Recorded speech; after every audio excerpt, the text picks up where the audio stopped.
Welcome to my channel. তো এখানে kettle পিঠা বা ভাপা পিঠা বানানোর প্রস্তুতি নেওয়া হচ্ছে। প্রথমে চালের গুঁড়োটাকে অল্প অল্প করে জল দিয়ে এইভাবে মেখে নিতে হবে। বেশি জল দিলে কিন্তু একদম নরম হয়ে যাবে। যত পর্যন্ত না মুট করলে একদম দলা হালকা পাকিয়ে যায়, আবার গুঁড়ো গুঁড়ো হয়ে যায়, তখনই বুঝতে পারবেন যে এটি তৈরি। তো বড় ছালনি দিয়ে এটাকে চেলে নেওয়া হচ্ছে। বড় ছালনি না নিলে কিন্তু এটা ভালো মতন চালা যাবে না। ছোট ছালনি দিয়েও দেখা হয়েছে, কিন্তু এটা বের হয় না, যেহেতু গোট গোট হয়ে গেছে চালটা জল দেওয়াতে। তাই এখানে কেটলির মুখটা কিন্তু আটকে নিতে হবে। এখানে আটা দিয়ে আটকে নেওয়া হয়েছে। এদিকে জল গরম হয়ে গেছে, চেলেও নেওয়া হয়ে গেছে। তারপর প্রথম পিঠাটাতে কেটলির ঢাকনিটার উপরে অল্প তেল লাগিয়ে নেওয়া হয়েছে, কারণ প্রথমের পিঠাটাই কিন্তু মেন। প্রথম যদি ভালো মতন হয়ে যায় তারপরে থেকে তো সবগুলো ভালোই হয়। তো এই জন্য তেল ব্রাশ করে নেওয়া হয়েছে। তারপর পুর বানিয়ে নেওয়া হয়েছিল গুড় দিয়ে, নারকেল দিয়ে, ওইটাই দেওয়া হয়েছে। আপনারা এখানে পুর যত বেশি পরিমাণ দিবেন তত বেশি টেস্ট হয়।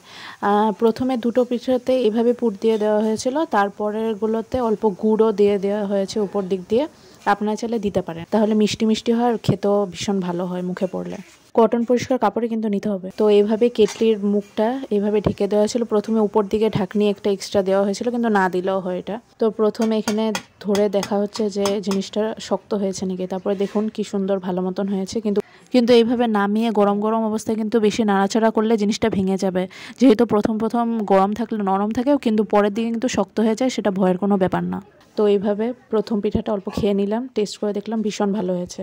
তো পরেরগুলো এইভাবে এক এক করে তৈরি করে নেওয়া হলো। তারপরে কেটলির মুখটা কিন্তু এইভাবে মা ভালো মতন ধুয়ে নিয়েছে, ধুয়ে মুছে নিয়ে তারপরে আবার দিয়েছে। প্রত্যেকটা এইভাবে বানাতে হবে। পরে কেটলির মুখে আর তেল ব্রাশ করতে হয় না, প্রথমেই দেওয়া হয়েছে। তো এক এক করে মা এইভাবে কেটলির মুখের মধ্যে সবগুলো দিয়ে পুর দিয়ে ভালো মতন, তারপর আমি কটন কাপড় পেঁচে এইভাবে এক এক করে ভাপ দিয়ে নিলাম। স্টিমটা একটু বাড়িয়ে দিয়েছিলাম যাতে তাড়াতাড়ি ভালো মতন হয়ে যায়।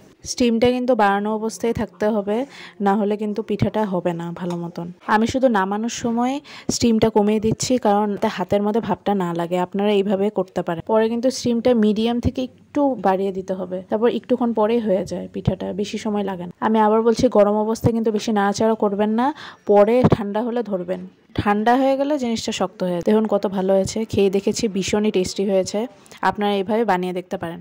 তারপরের দিন মানে আজকে এভাবে গুড়ের রস দিয়ে এভাবে খেয়েছি, ভীষণই ভালো লাগে। আপনারা এইভাবে খেজুরের গুড়ের রস দিয়ে এইভাবে খেতে পারেন, ভীষণই টেস্টি লাগে খেতে। এভাবে খেজুর গুড়ের রস দিয়ে আলাদাই টেস্ট। তো ভিডিওটি আপনাদের কেমন লাগলো? যদি ভালো লেগে থাকে তাহলে অবশ্যই লাইক, শেয়ার, কমেন্ট এবং সাবস্ক্রাইব এবং ফলো করতে ভুলবেন না ইউটিউব চ্যানেলটি এবং ফেসবুক পেজটি। Thank you.